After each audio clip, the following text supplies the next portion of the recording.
নেতাজিকে নিয়ে আপত্তিকর মন্তব্য এবং স্বাধীনতা সংগ্রামের ইতিহাস বিকৃত করার অভিযোগে রাজ্যসভা সাংসদ নগেন্দ্র রায় ওরফে অনন্ত মহারাজের বিরুদ্ধে ক্ষোভের সৃষ্টি হয়েছে দেশের বিভিন্ন অংশে। বৃহস্পতিবার শিলচরেও ক্ষোভের বহিঃপ্রকাশ ঘটিয়ে পোড়ানো হল অনন্ত মহারাজের কুশপুতুল। এছাড়া তার বিরুদ্ধে সদর থানায় এজাহার দায়ের করলেন হিন্দুত্ববাদী নেতা মিঠুন নাথ। বৃহস্পতিবার সকাল থেকেই শহরের নাহাটা মোড়ে দেখা যায় অনন্ত মহারাজের বিরুদ্ধে প্রতিবাদ ব্যক্ত করা এক পোস্টার। এরপর বিকেলে ভাওয়াল মোড়ে অনন্ত মহারাজের কুশপুতুল দাহ করা হয়। কুশপুতুল দাহ করেন মিঠুন নাথ সহ আরও বেশ কিছু লোক। এরপর মিঠুন অনন্ত মহারাজের বিরুদ্ধে সদর থানায় দায়ের করেন এজাহার।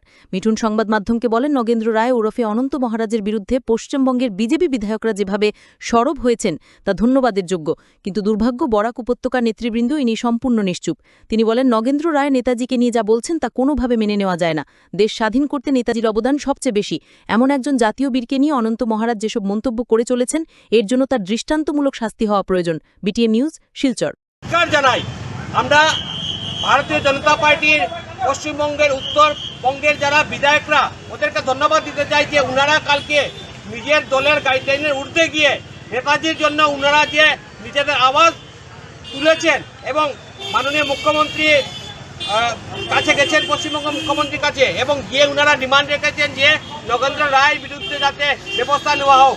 তারপর উনারা মুখ্যমন্ত্রী বলেছেন, পশ্চিমবঙ্গের মুখ্যমন্ত্রী, যে এই যে নগেন্দ্র রায় যে মন্তব্য করেছেন তার বিরুদ্ধে এফআইআর নেওয়া হবে এবং আইনি ব্যবস্থা যারাই সোশ্যাল মিডিয়ার মাধ্যমে এবং বিভিন্ন মাধ্যমে নগেন্দ্র রায় এবং তার সঙ্গী সাথীরা যেভাবে নেতাজি সুভাষচন্দ্রকে বদনাম করার এবং দেশদ্রোহী আখ্যা দিচ্ছে, তাদের বিরুদ্ধে পশ্চিমবঙ্গ সরকার নেবে, এফআইআর নেবে। তার জন্য পশ্চিমবঙ্গ সরকারকে আমরা ধন্যবাদ জ্ঞাপন করছি।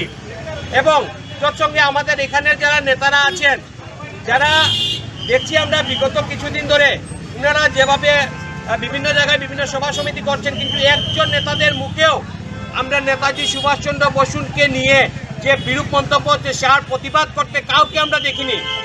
আমাদের নেতাদের এখানে যারা আছেন আমরা দেখছি ওরা প্রতিনিয়ত রোজ প্রোগ্রাম করে যাচ্ছে, কিন্তু ওনাদের মুখ থেকে একটা শব্দ বেরোচ্ছে না কেন? আমার মনে হয় ওনাদের দলের ঊর্ধ্বে উঠে নেতাজির জন্য ওনাদের আওয়াজ তোলা দরকার। এবং আমার মনে হয় এখান থেকে আওয়াজটা ওনারা যদি গুয়াহাটি এবং দিল্লিতে পাঠান, তাহলে আমার মনে হয় সেই আওয়াজটা আরও ভালো হবে।